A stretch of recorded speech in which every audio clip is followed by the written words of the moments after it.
बारिश में 10 तरह के पकौड़े बेचने वाली जुगाड़ू बहू। सुबह सुबह बारिश का मौसम हो रखा है।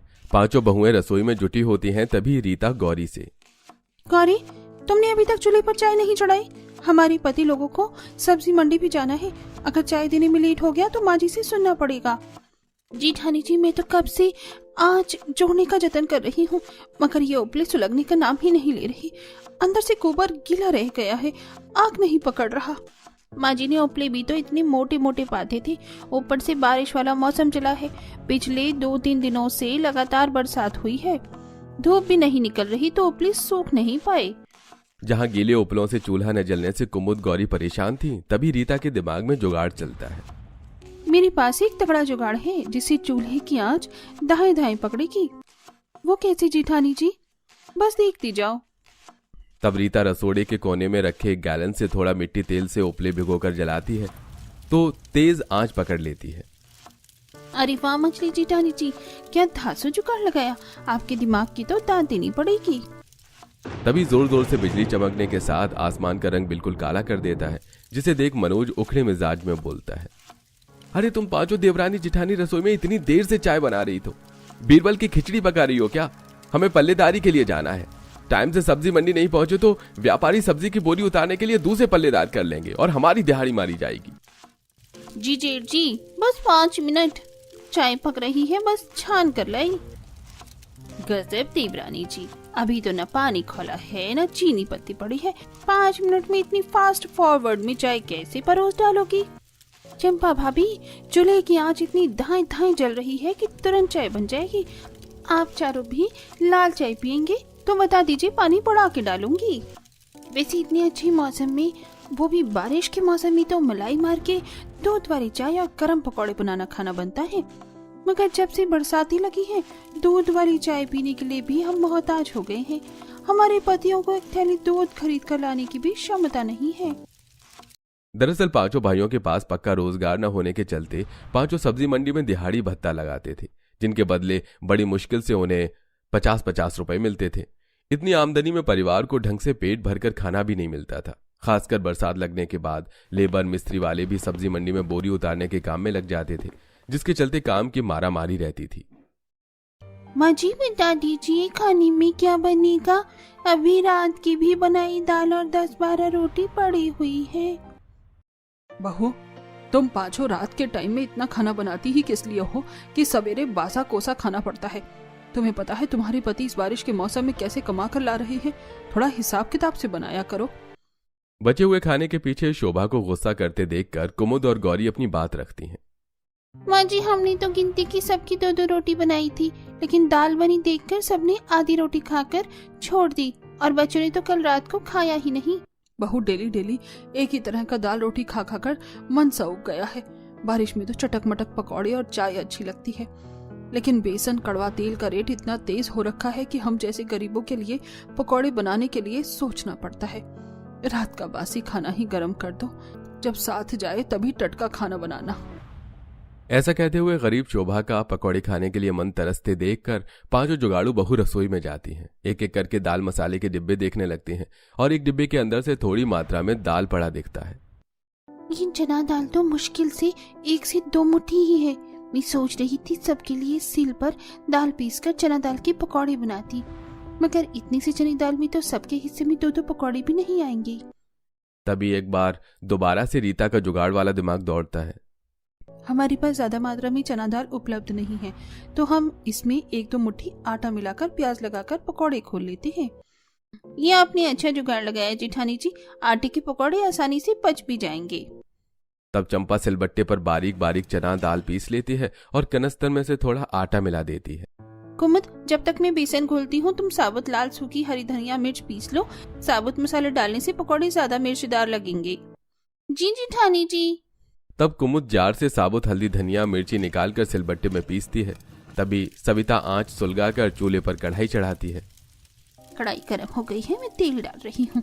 कड़वा तेल भी इतना कम है, इतने थोड़े तेल में पकौड़े कैसे बनेंगे? जेठानी जी, मैंने घोल को अच्छी तरीके से फेंटा है ताकि पकौड़े ज्यादा तेल ना पिए। इतने तेल में बात बन जाएगी।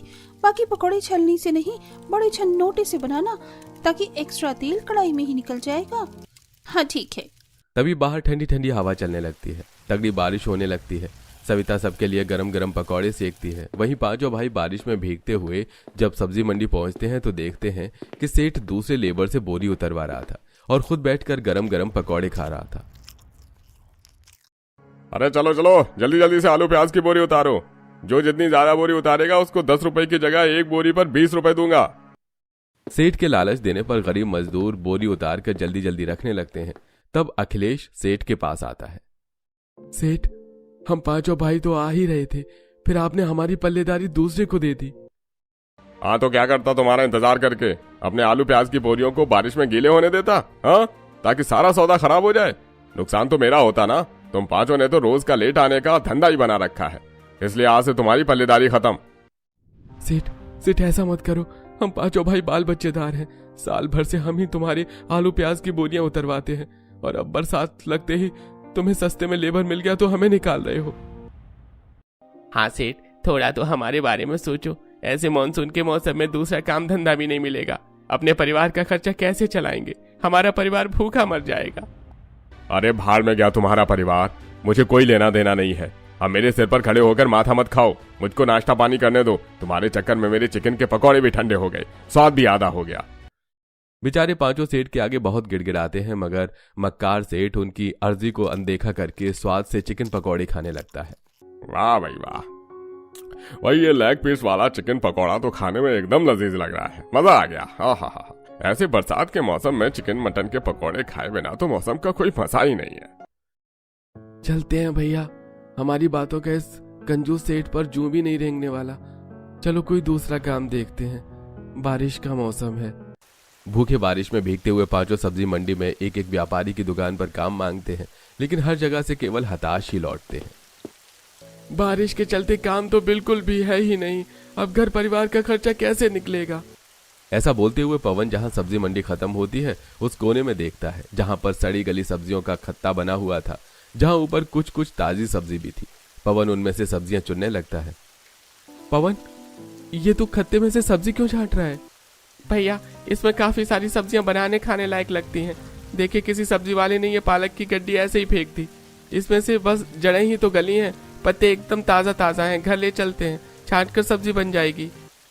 वैसे ये आलू भी कोई खराब नहीं है, केवल थोड़े हरे कट्टे से हैं और प्याज भी सही है। ऐसा कहते हुए मनोज भी आलू प्याज को चुनकर थैली में भर लेता है। खराब सब्जियों को घर पर ले आते हैं, जहां पर बहुएं सास ससुर को गर्मा गर्म पकौड़े बनाकर खिलाती हैं। बाबूजी, आपको और पकौड़े डालूं? अरे नहीं नहीं बहू, पकौड़े तो तुमने बहुत स्वादिष्ट बनाए थे कि मैंने 2 प्लेट खा लिए। मेरा पेट टंच है, इससे ज्यादा खाऊंगा तो पचाना भारी हो जाएगा।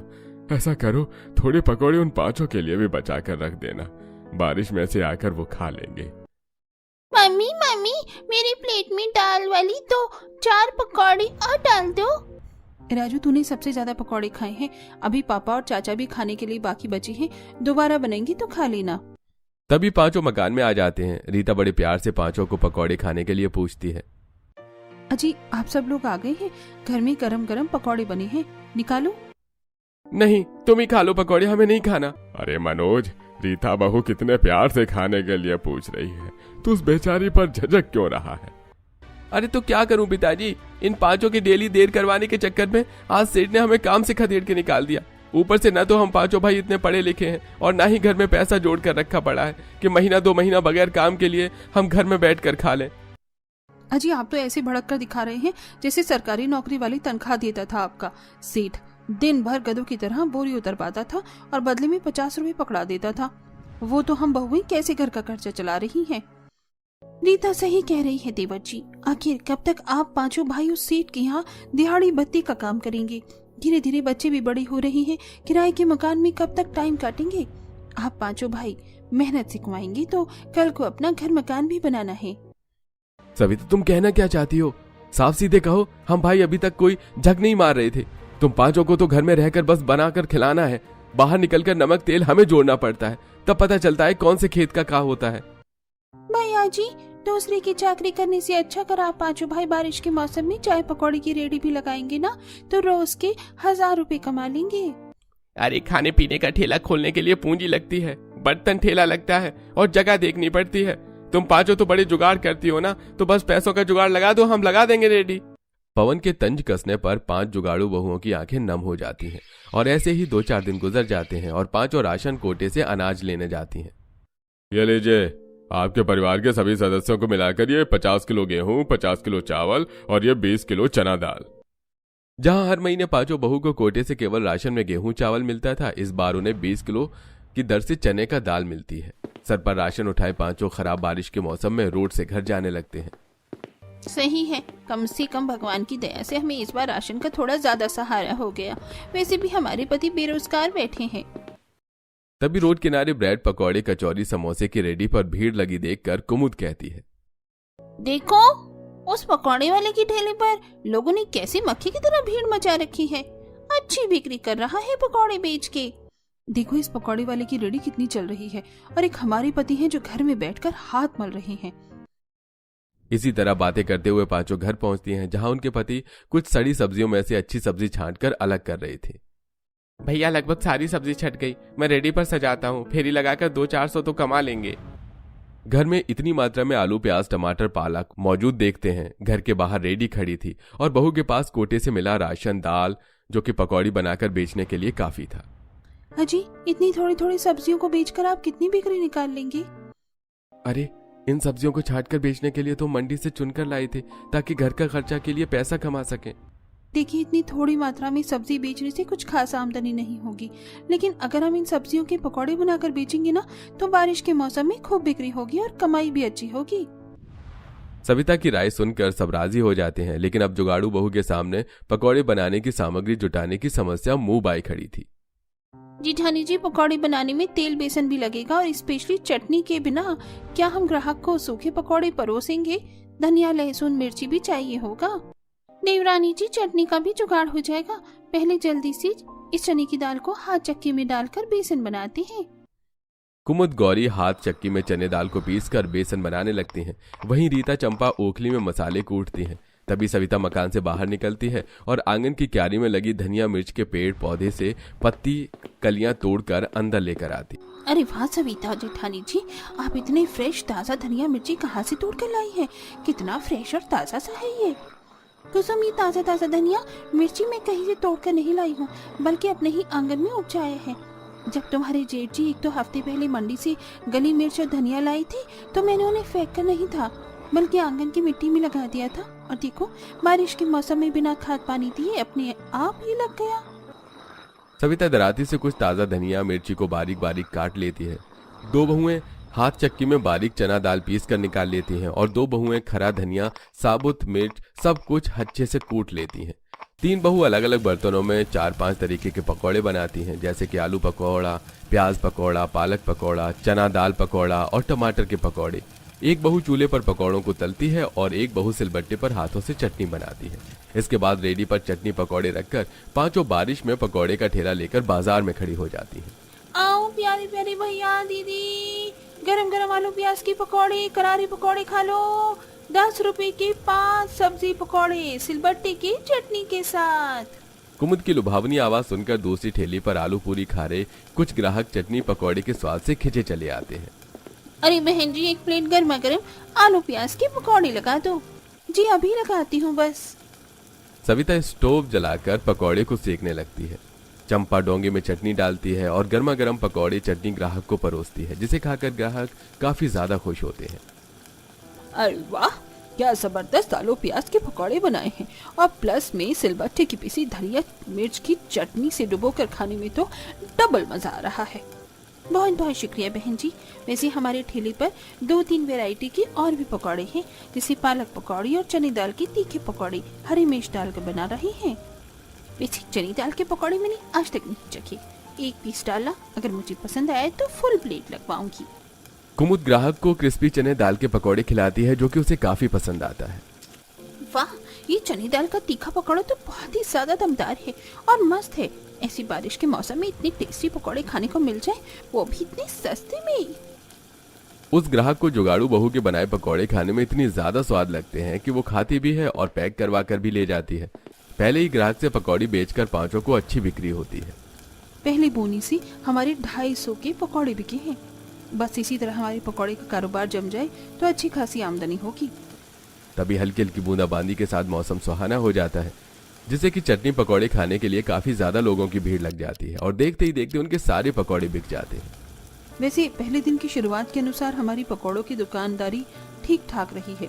कल से हम थोड़ा और जल्दी बाजार में आ जाएंगे क्योंकि बरसात वाला मौसम भी है। अगले दिन पांचों बहू दोबारा से संघर्ष करती हैं और पकौड़े बनाकर बेचती हैं। धीरे धीरे उनके चटक मटक पकौड़ी ग्राहकों की पहली पसंद बन जाती हैं, लेकिन उनमें से कुछ ऐसे ग्राहक भी हैं जो कि अलग वैरायटी के पकौड़े मांगते हैं। आइए आइए, सबसे स्वादिष्ट सबसे सस्ता सब्जी वाला पकौड़ा खाओ। मम्मी मम्मी देखो ना, उन पकौड़े वाली आंटी की ठेले पर से कितनी अच्छी खुशबू आ रही है। मुझे पनीर के पकौड़े खाने, चलो ना मम्मी। अच्छा ठीक है, ले चलती हूँ। वो औरत अपने बेटे को लेकर उनके रेडी पर आती है, जहाँ बच्चा पनीर वाले पकौड़े मांगता है। आंटी आंटी, मुझको गर्मा गर्म पनीर के पकौड़े खाने हैं।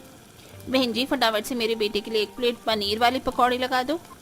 कस्टमर की पनीर के पकौड़ी की फरमाइश सुनकर सब एक दूसरे की शक्ल देखने लगती हैं। तभी सविता थोड़ा असहज होकर कहती है, बहन जी माफ कीजिएगा, हम पनीर के पकौड़े नहीं बेचती, केवल सब्जी के पकौड़े बेचती हैं। आलू, प्याज, गोभी, टमाटर और पालक, और बच्चों के लिए खास तौर पर ये पकौड़ी काफी ज्यादा हेल्दी है। ठीक है, फिर समय से मिक्स पकौड़े खिला दो। तब सविता सब में से थोड़ी थोड़ी पकौड़े सेकने लगती है। तभी मौसम एकदम काला कर देता है और देखते ही देखते मूसलाधार बारिश शुरू हो जाती है, जिसे ग्राहक भीगते हुए जाने लगते हैं। बेटा देखो कितनी तगड़ी बारिश हो रही है, घर चलो, मैं ऑनलाइन ऑर्डर करके पकौड़े मंगा दूंगी। ग्राहक बगैर बोले चले जाते हैं, सविता दुखी होकर। आज बारिश के चलते हमारी पूरी की पूरी दुकानदारी खराब हो गई। अगर हमारे पास पनीर के पकौड़े होते तो अभी थोड़ी और बिक्री होती। पर जेठानी जी, पनीर का भाव भी इतना महंगा है, ग्राहक को सस्ते में पकौड़े खाने हैं। अगर हम थोड़ा रेट बढ़ाकर बेचेंगे तो भी लोग ताज़ा पकौड़े खाने पर खर्च करेंगे। बाकी बहू चंपा के तर्क से सहमत होती हैं। तभी कुमुद को जुगाड़ आता है। जरूर थोड़ी है कि हम पनीर खरीद कर पकौड़े बनाएंगे, हम घर पर भी तो बना सकते हैं। घर लौटते टाइम ही दूध ले चलेंगे। बारिश के कारण थोड़ी बहुत दुकानदारी करके ही बचे हुए सौदे के साथ घर आती हैं और बड़े से परात में पनीर जमाती हैं, जिसे अगले दिन वो पनीर के पकौड़े बनाकर बेचती हैं। अगले दिन वही ग्राहक सब्जी खरीदकर बाजार से जारी होती है तो सविता टोकती है, बहन जी देखिए, आज हमने पनीर के पकौड़े भी बनाए हैं, खरीदेंगी नहीं? अरे बिल्कुल, वैसे तुम पांचों बहुत ही साफ सफाई से पकौड़े बनाती हो, तुम पनीर वाले पकौड़े पैक कर दो। तब सविता पकौड़े पैक करके देती है। जिस दिन बारिश का खुला मौसम होता है उस दिन तो पकौड़े बेचकर उनकी अच्छी खासी आमदनी होती है, लेकिन कभी कभी की मूसलाधार बारिश में दुकानदारी मर जाती। पर अब धीरे धीरे उनके पकौड़े का ठेला बाजार में काफी अच्छा जम जाता है। फिर एक दिन एक चिकन पकौड़े वाले से एक ग्राहक की लड़ाई हो जाती है। अरे भैया, चिकन पकौड़े में से बांस मार रहा है, बासी पकौड़े गरम करके खिला दिया है, मैं पैसे नहीं दूंगा। अरे अच्छा दी, खाते टाइम तो भर भर कर पकौड़ी खा डाली और अब स्वाद खराब लग रहा है, चुपचाप से पैसे निकालो, समझे? तभी ग्राहक उल्टी कर देता है और उसकी तबीयत खराब हो जाती है, जिसे देखकर पांचों जुगाड़ू बहुत जुट जाती हैं। भाई साहब आप ठीक तो है? अरे आ गई तुम पांचों मेरा ग्राहक मारने, चलो फूटो यहाँ से, वरना मुझसे बुरा कोई नहीं होगा। एक तो तुम भोले ग्राहकों को घटिया सस्ते डालडे में पकौड़े तल कर खिलाते हो और उस पर भी कई दिन पुराना बासा चिकन का पकौड़ा खिलाते हो। हमें लगा था तुम सुधर जाओगे, लेकिन तुम नहीं सुधरोगे। पांचों बहू से चिकन पकौड़े वाली की मिलावटी और बासी पकौड़े बेचने की पोल पट्टी खोल देती हैं, जिससे कि ग्राहक बाजार में से उनकी दुकान हटवा देते हैं। अब पांचों बहू सब्जी पनीर के पकौड़े के साथ साथ चिकन अंडा के पकौड़े भी बनाकर बेचने लगती हैं और इस तरह बारिश में 10 तरह के पकौड़े बेचकर पांचों बहू खूब मशहूर होती हैं और बहुत जल्द किराए के मकान से जमीन खरीद कर जड़ से अपना पक्का मकान बनवाती हैं।